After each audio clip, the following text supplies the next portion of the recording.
Hitchhiker's Guide to the Galaxy, the book versus the movie, next on Retro Serial.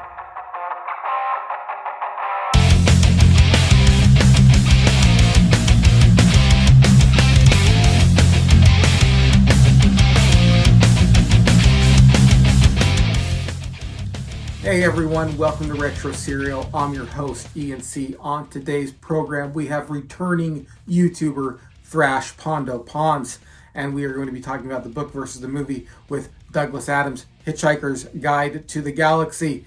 But before we get to that interview and talk about all those differences, would you please do me the honor of subscribing to my channel? It would mean so much to me. And liking this, share it on your favorite social media. Get the word out about the great content that you're receiving here. And if you want to hit the bell notification and know when these things are up, that'd be totally great.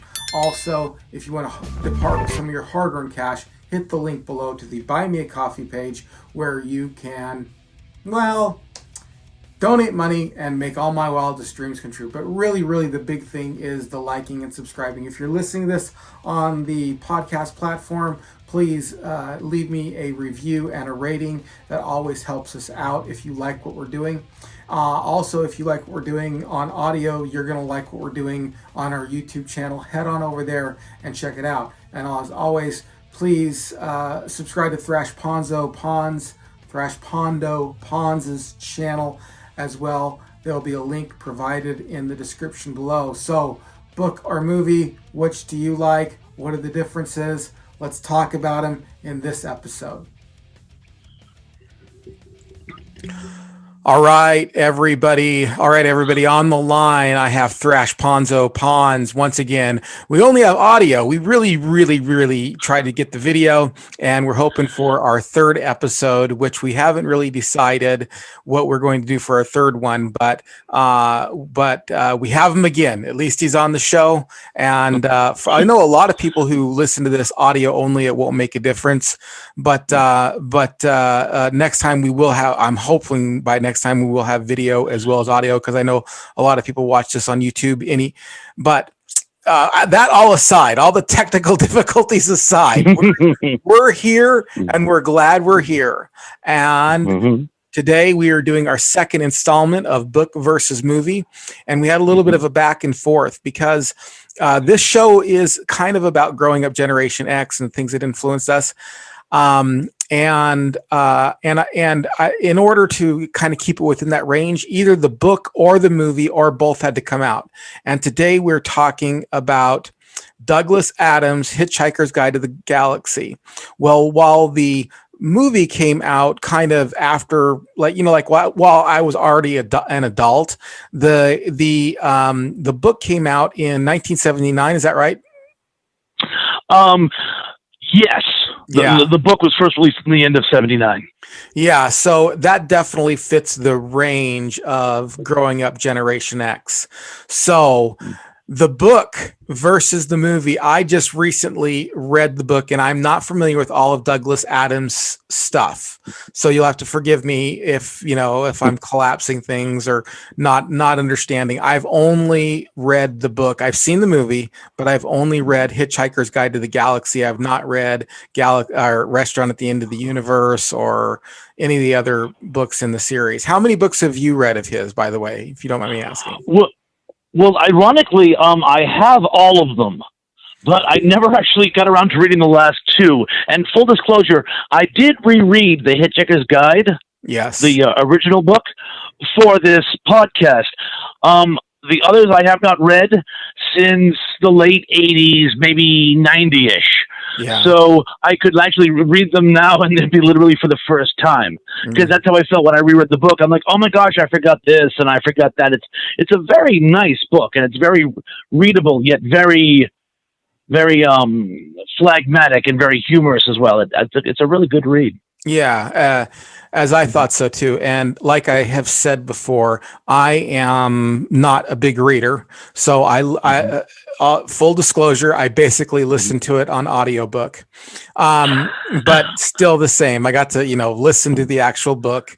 And I loved it. I enjoyed it. Now, did you read it when it came out? Actually, my best friend at the time read it fell in love with it and wouldn't stop talking about it. So I literally read the book. I don't want to say out of peer pressure, but it was basically I felt like I was missing something having not read it. Ironically, by the time I did read it, he had told me so much about it, I felt as though I already had read it. So, but no, the first time I read it, I would say would probably have been about 82. Would have been when I first read it for the first time, my freshman year in high school. Yeah. Well, it's interesting because books aren't like movies, though. You know, like if a movie came out in 79 and you watched it in 82, that's like people would go like, well, you waited a long time.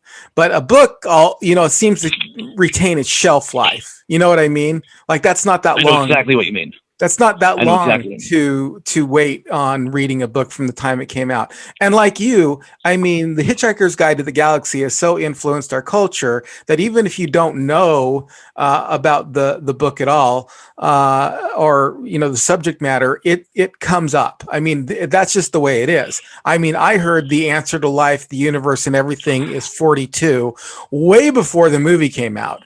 Way before I probably didn't even know what the reference was. I was just going like the answer to life, the universe, and everything is 42, not knowing 42.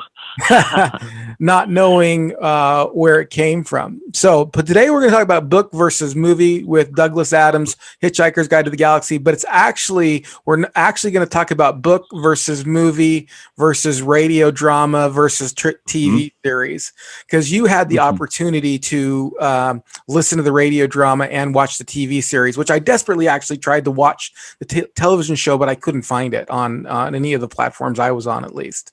So you watched it though. Yeah, I own a copy. In the last days of Suncoast, it was available on a DVD box set. Disc 1 had the complete TV series, and Disc 2 was like a plethora of documentaries which they had put together, many of which I used in my research for today. So it's a neat little box set, and that's how I recently resaw it. But the BBC is actually pretty fanatical about holding on to their material. When things get posted on YouTube, it's really, really quick that they get taken down. They get flagged. They sure do. I think that they literally have like watchers for it. Like there's an old Benny Hill routine that I can't quite remember, and I've been looking for it for years. And every time I find it, it's like you click on it, and like earlier that day, oh no, this one has been taken down for copyright infringement. I'm like, oh come on. Yeah. but again, in fairness, it is their material, so yes, someday it will. Yeah, I guess BBC you have to America buy it will have it. Yeah, BBC. There's actually a BritBox or something like that might have some of those. I've never even looked at BritBox as far as a platform is concerned. But let's start with the book, and let's start with the narrative of the book, and basically explain what the book is about. I know a lot of people will say they know what it's about because of the movie. Let's forget the movie if we can for a moment. And Thrashpondo, please just lay out the basic structure of the book. Tell me about the book. Certainly. Well, it starts off, young man wakes up and he's mildly hungover and he's trying to get his day started when he hears a large commotion outside his front door. And it turns out they're trying to knock down his house. A local planning board has decided that his house needs to be demolished for the purpose of building what the English call a bypass. It's actually an exit or an entrance to a highway.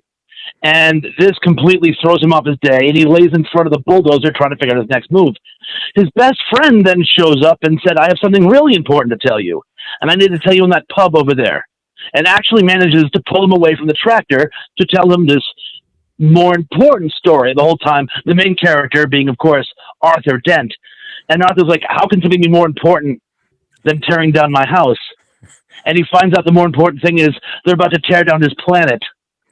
An interplanetary construction team is about to destroy the Earth so as to put in this quote-unquote space bypass. Right. Now, Arthur's friend, a young man by the name of Fort Prefect, is actually an alien who, through shenanigans of his own, has been trapped on Earth these 15 years. But they managed to escape on one of the destructor vessels, And the story then becomes just a series of adventures where they basically they meet other people, some of whom have been known to Ford, some were known to Arthur, and they experience these adventures, and Arthur just tries to cope with the fact that he's lost his home planet. Right. Much of it is a satire. We go from something as mundane as a house being knocked over to something as intergalactic as an entire planet being destroyed for a space empire. Right. Douglas Adams loved to do these little he's talking about space, but he's really making fun of things that you have to cope with here on Earth and how crazy things are, and the whole, is it just me or is this weird to you too? And it kind of goes along from there. Now, one of the interesting things is one of the people they later meet is the president of the galaxy. Now, they're connected to him two different ways. Ford is actually a cousin to the young man by the name of Zaphod Beeblebrox, who is the president of the Empire. Arthur knows him because Arthur was trying to pick up a girl at a party, and Zaphod stole the girl right out from under him. And so he has a little animosity right there. It's like, you kind of blocked me there, bro. Right. And let me just say, too, that there will be spoilers ahead. The movie, I should have mentioned that first. Yeah, there will be spoilers. Don't worry. I mean, listen, the book's out since '79. The movie's, I think, at least 10 years old at this point. And so there's going to be spoilers ahead. So just so everybody knows, and we're going to talk about, because I want to talk about the ending of it too, because that's probably one of the ways in which the book and the movie probably most diverge, how they resolve the problem. And you're welcome too, to bring up, the differences as we talk about the book and the movie, and then some of the things that you saw in the television series as well as in the radio series as well. But you also mentioned some stuff that I kind of want to throw out there. Let's first get to the fact that, let me just summarize the end. Basically, the Earth is a mega computer, right? Am I right about that? Yes, it is. And it is a computer because the second most powerful computer in the world, computer in the world was meant to give you the meaning to life and the universe and everything. And the meaning to life, the universe and everything is 42. But we don't know the question. The people who asked this computer know the question. So they built the Earth to find out the question. And that's a super biocomputer. Yes, a super biocomputer. And what ends up happening is that the Earth was not supposed to be destroyed because it was supposed to produce the computer, or was supposed to produce the answer, the question get you to the right answer. And so they basically refurbished the Earth, kind of as go ahead. As Earth 2 or Earth Mark 2, I think they call it. But in the film, actually, in both franchises, the reconstruction of the Earth is fairly important. Just how things play out differ quite a bit. Should mention, by the way, and again, you could tell this was like a Radio Saga just by how episodic it is. They meet these two interdimensional beings who in this world take the form of white mice, but they're actually very, very advanced beings who were the ones who first were plagued by what the meaning of life was, and then they built the second greatest computer, Deep Thought, which in turn built the Earth. So there's a lot of layers going on. And the really funny part is that this really important, what should have been a really major plot development, is something they more or less stumble across in other misadventures they're having at the time, which, again, it borders on the zany, although is very tightly kept together with a surprisingly good... I mean, if it was done in an American TV show, it would have been all over the place. Yeah. But the BBC radio and TV series kept it surprisingly tight. and that translated into, of course, the book. Actually, I should point out the timetable for the first three. First, it was a radio series, a radio saga. Okay. And it was written almost episodically. He then fleshed out into the book. And then the book was so popular, they almost required him to make a BBC TV series. He thought it would work much better as a book and a radio saga because he wanted people to use their imaginations as opposed to having it spoon-fed to them. So the radio saga was first? Yes, in 1978. Wow. That was the first, yeah. I did not know. That is very interesting. I think I can find the Radio Saga somewhere on YouTube, and I almost listened to it, but because we were kind of rushed to get here for this, I actually listened through the book twice. Really? Yeah, I did. It was about 5 hours to listen to the whole thing. Was all. All right. And so it wasn't that long. I'd listen to an hour at work, and then, because I have my job affords me to be able to listen to things while I work. So that's kind of nice. So I would listen to a couple hours at work every day, and I was able to go through it twice. And of course I needed to, because my mind spaces off, and then I'll go back and I'll be like, what happened? How come they're here now? So I'll have to listen to it. So I had to listen to it twice. I have to go back and find where I was and pick up on it. So going through it twice was actually really, really good for me. So the movie was based on the book, obviously, but let's talk about the basic plot of the movie and the basic plot of the book are the same.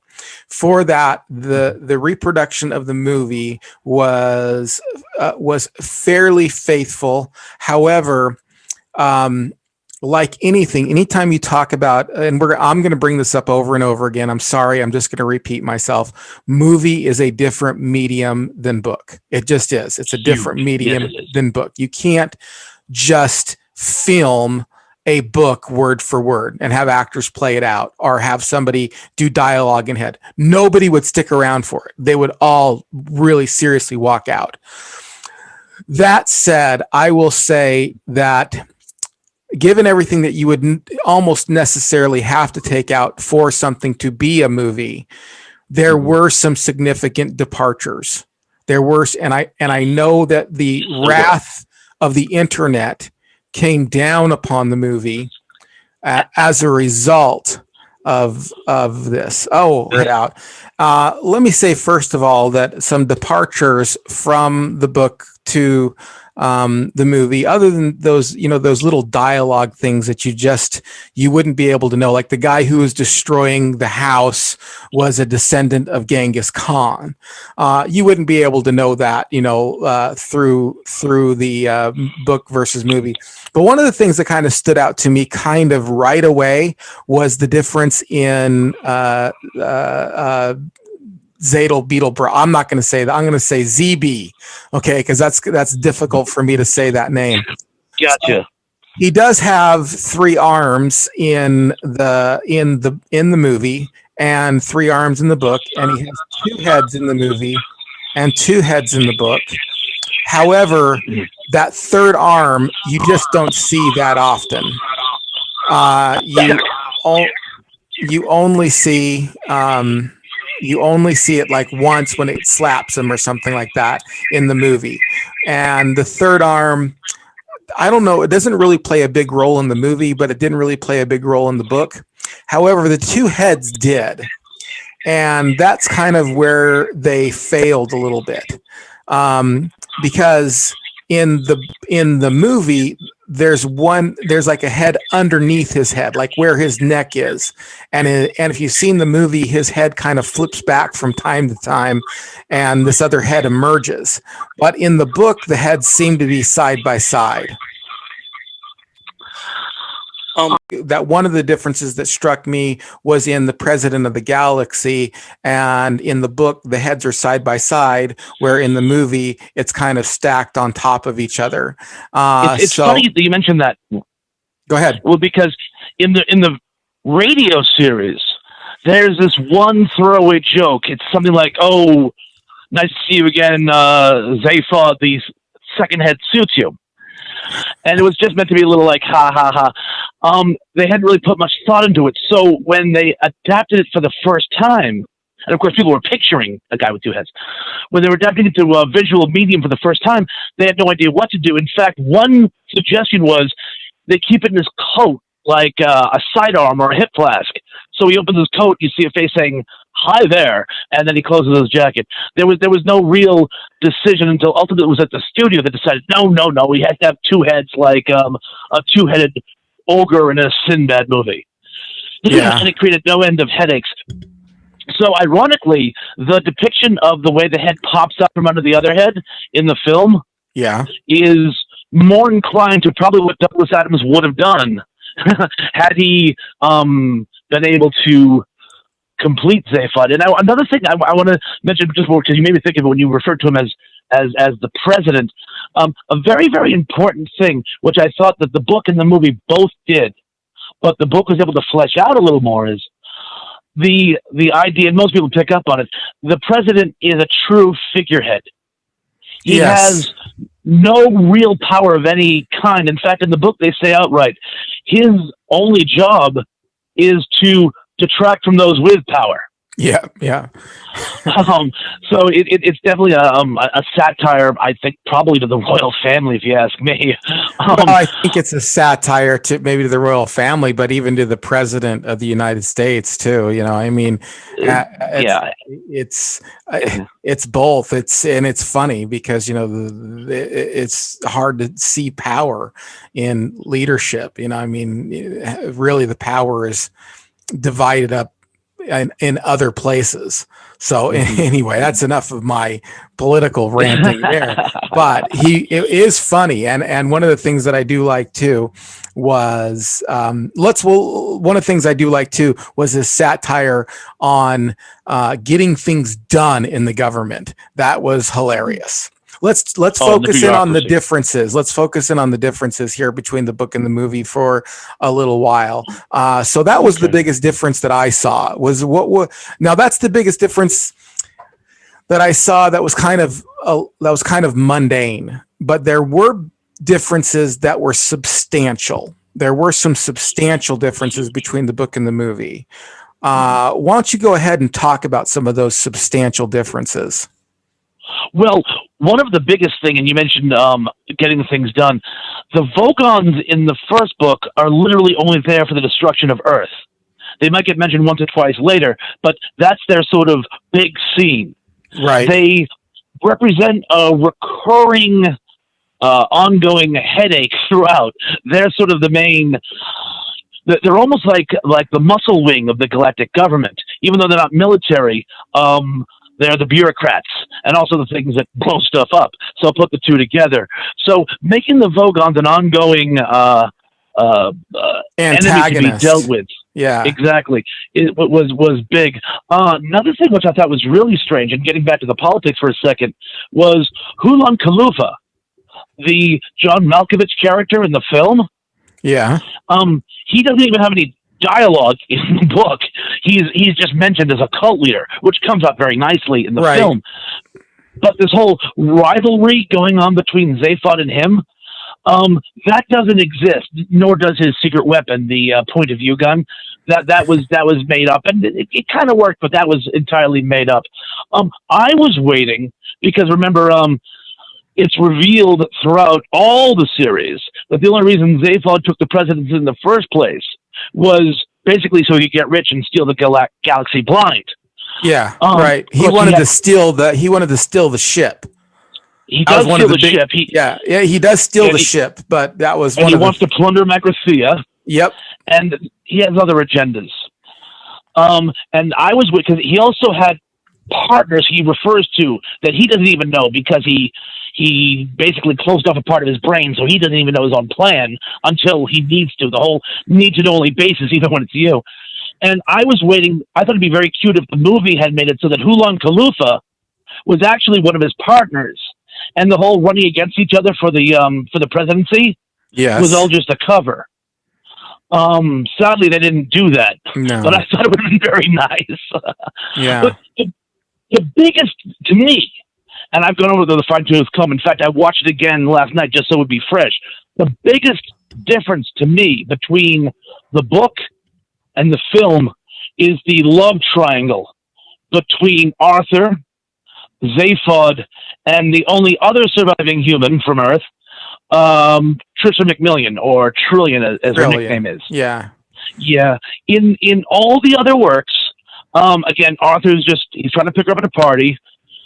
He's boring her to death. And Zaphod just comes over, and his exact words are, "Hi, babe, is this guy boring you? I'm from another planet." And she walks off with him. And that's it. When she sees them again later, and it's funny because in the TV series they actually filmed this. He sees her and he goes, "Trisha McMillian," and you expect this like heartwarming like reunion, and she goes, "That's Trillian to you," and she hands him a drink and walks past him. So there was no sexual tension between the two of them whatsoever. I mean, he lusts after her, but no, she couldn't be less interested. Yeah, that is one of the big difference that I noticed is there is kind of this, does she still like me? And the party scene was a bit more embellished in the movie, where it seems like that she might be interested in him, but he's just not as adventurous as she would like him to be. And therefore here comes ZB, and ZB kind of sweeps her off her feet. But in the book, that's not the case. In the book, she just isn't interested in him at all. And in the movie, and then when they meet up again in the book on the ship, they're not, there's no, maybe they will get together, maybe they won't thing happening at all. There's no love triangle going on whatsoever. And Arthur definitely wants it. Arthur definitely is still in lust with her, but she can't be bothered. Now, in her defense, she was a very underwritten role, and I've thought about this. She almost has to be. When the main premise, the crux of a storyline, is that the main character is the last human from Earth, and then you throw in another human from Earth, it kind of detracts from the plot. So every time Trillian's on screen, it's like, well, wait a second. So she was a very underwritten character, which I think was very unfair, because as Zooey Deschanel did prove, you can actually go a lot of directions with that. They just never did. Right, but in the movie, they did give her own subplot where she was captured, and that's not in the book at all. That's another thing that's not in the book. Now, I don't know if that's in the other books. That's what I was kind of wondering. I was wondering if that subplot where she's captured and going to be fed to that monster, and they have to go through a bunch of bureaucracy to free her. That's another thing that's not in the book, that's in the movie. And I don't know why they did that, other than to do what you were saying, maybe give her a little bit more depth of character, a little bit more screen time, or just add to the overall runtime of the movie or something like that. I don't know if they were just trying to pad the movie out by adding that. I think they were just trying to make her more three-dimensional, because in all the other work she's not. In fact, I believe, and again, I'm going back well over 30 years, I believe she's barely, if at all, mentioned in the rest of the books. In fact, so long I can't remember which one. Arthur discovers a woman called Fenchurch. Okay. Fenchurch is actually the one who suddenly figures everything out and decides she's going to get on the phone and call and tell someone. And before she gets to a phone, the Vogons destroy the Earth. And through a time loop, he meets up with her and they fall in love. Once Fenchurch is introduced later on, they don't even bother mentioning Trillian. Oh, really? Yes, she's a really, really underwritten role. And I think another thing I should point out, in the radio, they do two things in the adaptations that I always bothered me. In the radio series, she's actually kind of feisty. She's very intelligent and much more quick-witted and sharp. As they progress, they turn her into this sort of bubbly airhead. Now, she still has a degree in astrophysics and another in mathematics. She's very intelligent.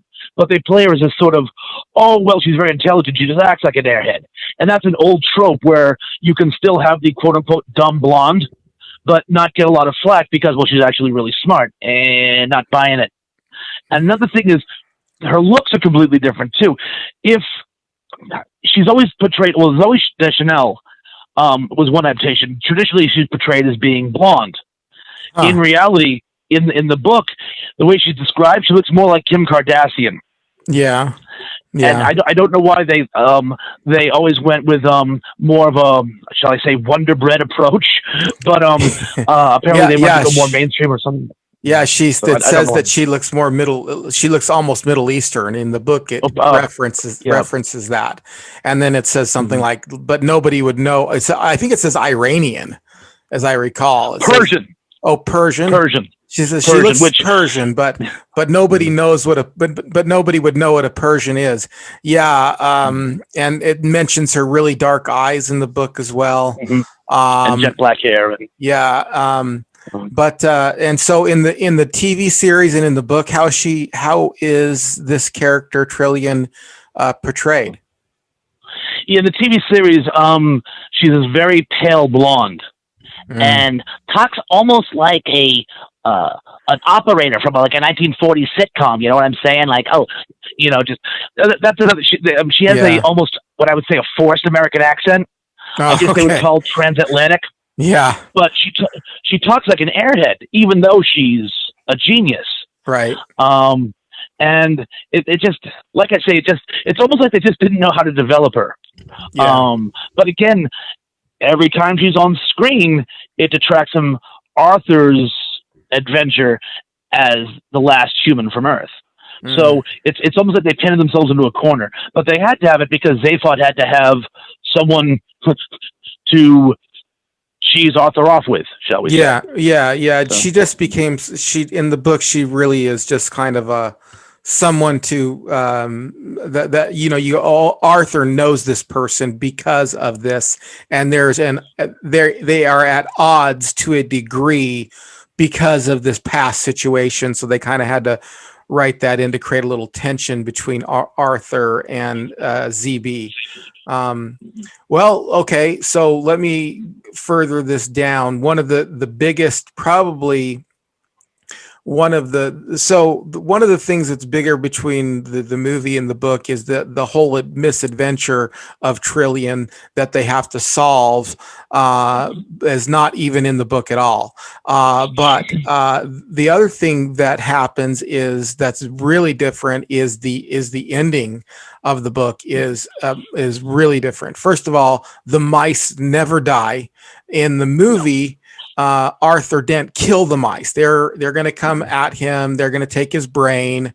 And the reason they're going to take his brain is they don't really need this new Earth because they have an Earth person. And that's explained more in the book. They're like, well, we have an Earth person now, so thanks for this new Earth. But, now that we know that this person's an original Earth person, we'll just take his brain. And there's a little bit of a dialogue there saying, well, I thought you said you could read it electronically. And they said, oh, yeah, we can as soon as we remove it from his head. And they're not having any of it. But in the movie, he actually kills the mice. But that does not happen in the book. No. In the book, I believe they're immortal in the book. Oh, are they immortal? I don't remember that. I believe. I believe they're immortal, but I can't quite remember, but I believe. But regardless. But in the they're book, transdimensional. So. Well, yeah, in the book, the alarm sounds, and this huge alarm sounds, and the mice are traveling in cups. And they fall to the ground, and the mice talk to each other about, because their plan basically gets interrupted, and they talk to each other about how they're going to come up with a question of their own. And the question of their own that they come up with, and they banter back and forth. No, that's too easy. No, that's too plain. Is how many roads must a man walk down? And they said, yes, that's it. That's it. And they begin dancing and walking, and then they just trail off. You don't hear from them again, at least in The Hitchhiker's Guide to the Galaxy.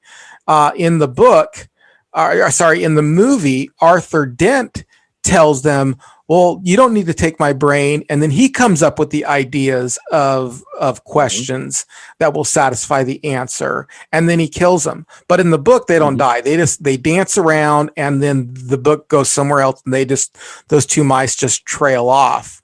That's one of the, I don't, it's like one of those things. It's like, I'm not sure why they felt the need to change that, maybe because they just needed the characters to die or something.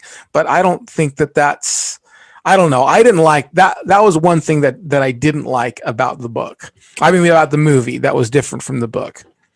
Mm-hmm. What do you think? Well, I agree. Well, I think what the movie was trying to create a sense of finality. And since the de facto, I mean, we've discussed the Vogons being the main antagonist, but the white mice were, ironically, the ones who were pulling the whole strings the whole time. So you kind of have to make that problem go away if you want to have some type of finality in the story. And so I think having them get killed by Arthur, it's the first time in the entire movie Arthur actually manages to do something on his own. Arthur, let's face facts. Using Rick and Morty nomenclature, Arthur Dent is a Jerry. Arthur Dent can barely blow his own nose without getting help. And he literally, right before he's executed, he breaks the arm of the chair off and smashes the mice. Yeah. So it's almost sort of like heroic sort of, and you kind of needed that. And also, Trillian overhears his lamentations.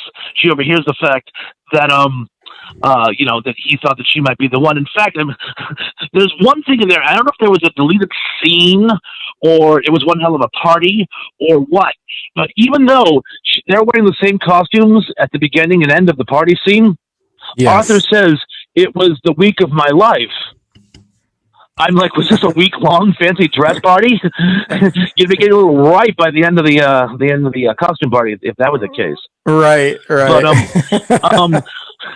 there is actually in a later installment. There's a party that goes on forever. It's a running joke.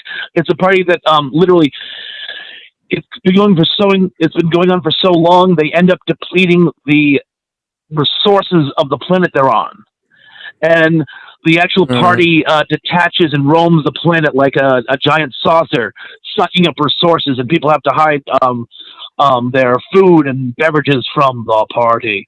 So I wasn't sure if that was like a nod to a later book, or again, if there was just a scene that they opted not to throw in. I don't remember that scene. I don't remember that scene. I could be totally just not remembering it, but I totally dropped out of my head. The party was from another book, so I'm not surprised you didn't see it. Oh, okay. But all right. Right before he kills the mice, he goes, "It was the best week of my life." And I'm like, well, according to the movie that I've seen, you met her at a party, and before they even called last call, she left you. Oh. So that was not a weak make. Yeah. I got it.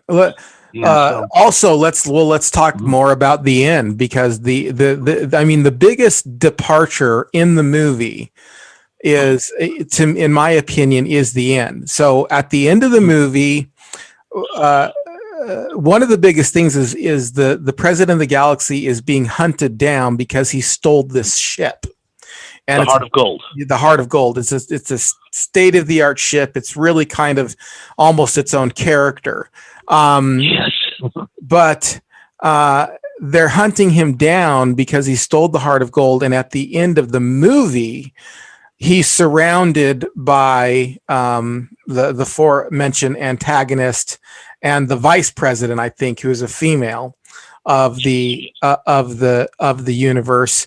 And in the book, that doesn't happen at all. Not even whatsoever. Basically, there are two cops who are trying to arrest him. And there's a little bit of a banter back and forth about how these cops are saying, "Come on out, and we'll only beat you a little bit." And we don't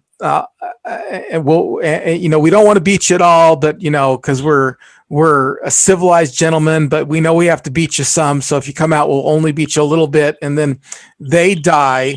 And it is true that the reason they die is because I forgot the name of the robot. Marvin. The paranoid android. Marvin, yes. The depressed paranoid android saves the day. That's true. Mm-hmm. But in the movie, I mean, there's this big shootout, and I guess they needed a little bit of an action scene. That was one of the biggest differences. I'll let you riff on that for a minute. Talk about that as being a big difference as well. Well, and again, one can tell now. Of course, Douglas Adams died many years ago. I believe it'll be 20 years this May. Okay. And he was living in America for years, trying to get this project turned into a feature film with a lot of starts and stops. And it's my understanding, like most films that get made, they always have to be Hollywoodized. In fact, when I was watching the film again, it was almost like I couldn't decide. When they were making this film, they couldn't figure out if they wanted to be a Terry Gilliam film or a Mel Brooks film. Yeah. Because it had to go, parts of it were very, the Terry Gilliam with the atmosphere and the tension and the chemistry between characters, and then some of it was just this sort of outrageous, over the top, outlandish stuff.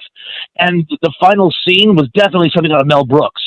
I mean, you have this massive, massive, massive army of Vogon bureaucrats, all shooting out and everything's getting blasted and nothing's getting hit. It's almost like Star Wars on acid. And then Marvin, with one shot, after he himself is shot in the head, Marvin makes one shot and takes them all out. Yes. I mean, it's that. I mean, if Mel Brooks was directing it, that's how he would have done it. Yeah. Very much akin to something Mel Brooks does, like in Blazing Saddles and, some big in production kind of a thing. I definitely agree with you on that. I mean, that's a really good way to put it. Yeah. So let me ask you this. Is there any more differences you want to point out before I kind of get to a series of questions I want to go through? Is there? Sure. There's one in particular. I would discuss the love triangle, but one of the biggest departures, in my opinion, was the treatment of Zaphod.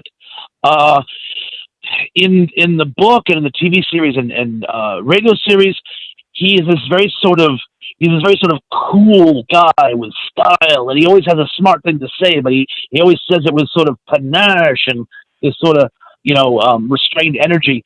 And the way Sam Rockwell played him in the movie, and don't get me wrong, I like Sam Rockwell, I like him a lot, but he played it with this sort of country western flavor and a lot of high energy and always chewing up the scenery, almost like a demonically possessed Eddie Rabbit. Yeah. And I can't figure out why they decided to go, because they had such a good template to start with. I don't know why they decided to change it so much. He's kind of a rockabilly, kind of a character in the movie, and not very so much in the book. Yeah, very, very much so. And I wondered why the choice for the departure, because he was such a crafted character. He's possibly the most crafted character in the entire first two books. And why they would make such a departure. It would be like if they decided to make Han Solo, but if he played him sort of like Woody Allen, and I don't know how we're going to defeat the stormtroopers here. It's like, why would you do that? You have an excellent character. Why would you play him differently in a reboot? Yeah, well, I think that's part of that's part of the silliness that they wanted to portray in the movie for some reason, and I don't know. That's a really good point. So let me ask you a couple questions, kind of based on what we talked about last time. Tell me what point between the book and the movie that's an actual difference bothered you the most? One particular point or theme? Either one idea or theme or point that bothered. That's a tension that was a difference between the book and the movie that bothered you the most.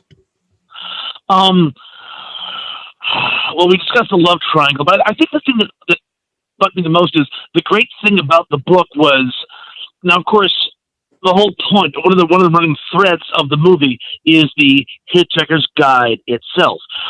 Whenever the audience needs to know something, this computer book, early form of a laptop, it would kick in and extrapolate and basically let the audience know what they were talking about in a very funny way. Like when they mentioned the improbability drive.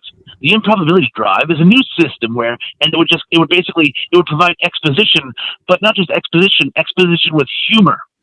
Yeah. So it was almost like it was part of the entertainment, but also getting the audience up to speed. I thought it was very well done. So much of that had to be trimmed for the movie that I thought it lost a lot of its own flavor. And they added instead in a movie which clearly had constraints to economy of time. They threw in little things like there's that whole opening segment with the dancing dolphins. And I'm like, this is very cute, but it has absolutely nothing to do with the movie. And you're showing us this wackiness at the cost of necessary exposition. So that was my biggest complaint between the book and the movie. Yeah. Okay. So was there anything between the book and the movie that there was a change, but it didn't bug you? You can understand why they changed that as far as a book versus movie is concerned. Yes. I actually kind of liked the way they went with the Vogons. I thought the Vogons were a very interesting, as the word we keep coming back to, antagonist. And I like how they're portrayed in the book, but they certainly made a very effective ongoing foil for our heroes to have to operate against. And I liked how in the movie they were done more as we were mentioning Terry Gilliam earlier. They look like the villains out of some type of Terry Gilliam nightmare feature film, with their bureaucratic offices and their sort of like dark and very imposing, layered, offices, and I just thought that it worked very well. Right. I like that too, because quite honestly, the one thing that the book does lack is like a chase. There's no chase. They're just on an adventure. They're just trying to they're just trying to, in one sense, get their bearings, but in another sense, they're just kind of following the leads. And there's no one like threatening them in the book. At least not that I kind of remember off the top of my head, but in the movie, there is this threat of being chased kind of a thing. Well, I mean, in the book, there are small things like when they first approach the planet that he wants to plunder, and there's the two heat-seeking missiles. But as far as like a force of people, hey, we've got to get these main characters, that's, in my opinion, that's a little bit lacking in the book, underdeveloped, and the movie does bring that out. And it's funny because they do reference it. Zaphod says, we have the police force of half the galaxy looking for us. Yeah. But then all we see of that are those two inept cops at the very end. Yes. So it's referenced, but never really extrapolated, never really presented to us. Right. So if you never saw the movie, if you never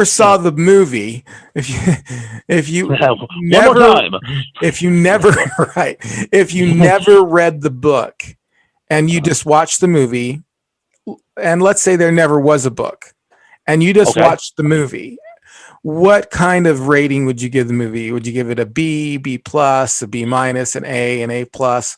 What would you think of a movie like that? I mean, you just watched it. You don't have any idea that there's a Hitchhiker's Guide to the Galaxy book. You think it's a good movie or a bad movie? I would probably, just for its sense of adventure and humor, because I do like sci-fi humor. I would give it a B. Yeah. Okay. Maybe B plus, but at least a B. And this is taken into account. You've never heard of the book, like you just saw the movie. Exactly. Okay. Exactly. All right. Now, and I would probably give it a B. I mean, it wasn't my favorite movie. I watched it when it came out, and I only rewatched it because we were going to do this. So it's not like it was Star Wars for me or something like where I'm watching it over and over again, or even like the last one, Dune. I mean, I was a big fan of the movie Dune. I rewatched Dune again way before we even had plans to do book versus movie. But the other thing is then okay. So now let's take into consideration the book. Now that you know that there's a book, and of course these are all just mental gymnastics and all this stuff. But let's bring it back to reality. We know there's a book. We've read the book. Mm-hmm. Now, how do you evaluate the movie in light of the book? Call me mean. I would say C-. Oh, a C-, really? Mm-hmm, a C-. That big of a difference. Yes. And not even so much because of what they had to omit, but again, I was not crazy about the character alterations, and I really, really felt that the whole trillion torn between two lovers was really contrived and sort of jackhammered in. I did not feel it was germane to the story, and I thought the story suffered as a result. Yeah, and also, and Fort Prefect, who's supposed to be our straight man throughout, it was almost like he almost fell through the cracks. I mean, other than a couple, come on, we got to go here, come on, we got to go there. He doesn't really do much. Whereas in the book, you know, Arthur is in shock for a few chapters, and you know, Fort Prefect is basically, come on, we got to go here, we got to go there, we got to go there. He really sort of like steps up, not only to save his own skin but his friends, and I felt a lot of that was washed out in the movie. Yeah. I don't know if I would go that low on it. As a matter of fact, I think it would still retain probably for a B for me. Was there anything in let me say this, and then you can tell me what you think about it.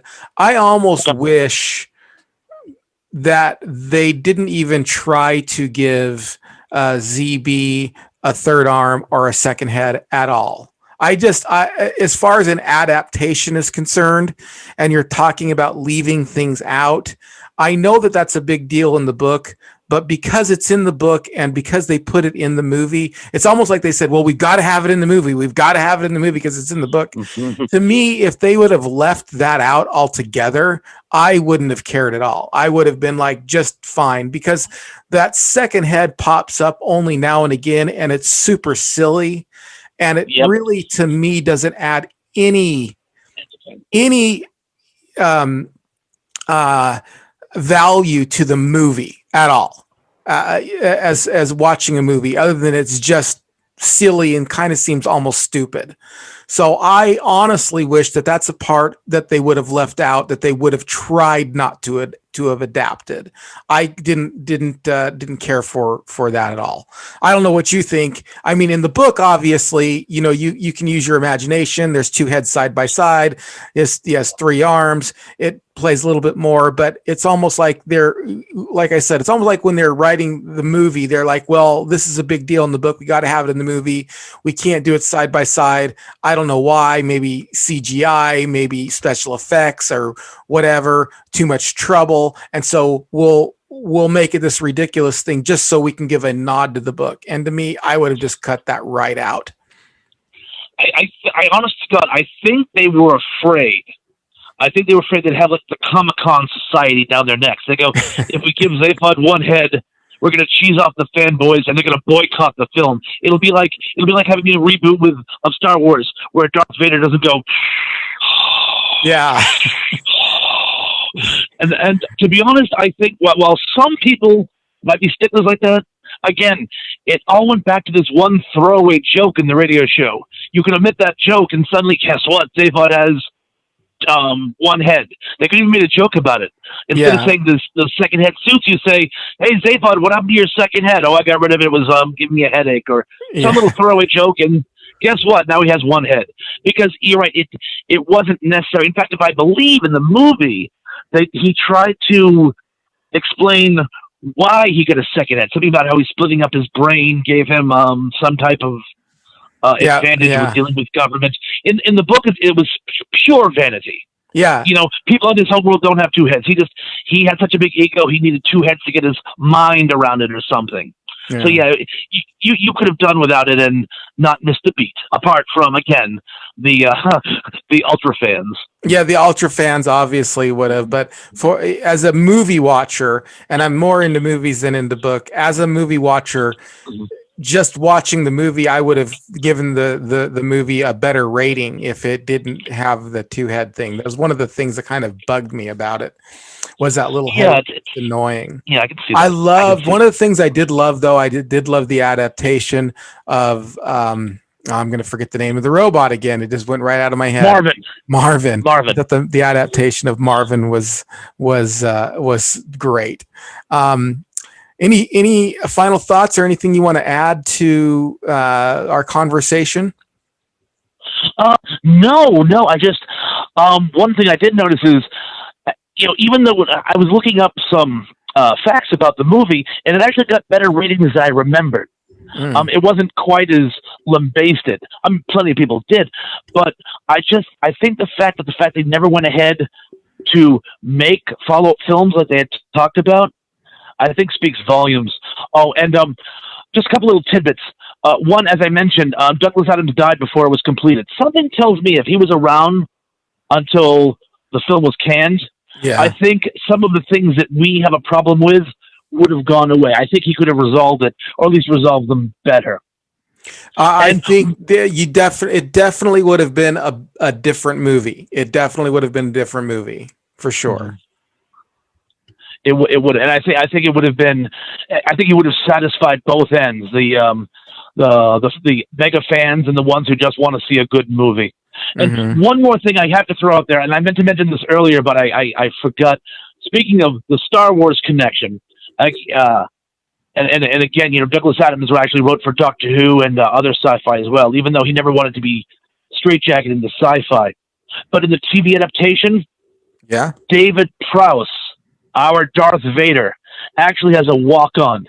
Really? He plays he plays a bodyguard to a mega musician who is, quote unquote, spending a year dead for tax purposes. So he's in this big life support system wheelchair, and David Prowse pushes him around, and he wears this zoot suit, and he looks like this 1940s gangster, and threatens Ford if he doesn't leave the guy alone. But it's David Prowse, God rest. And I had to throw that out there. Speaking of Darth Vader. Well, cool. All right, Thrashpondo Pons. You let everybody know where they can find you.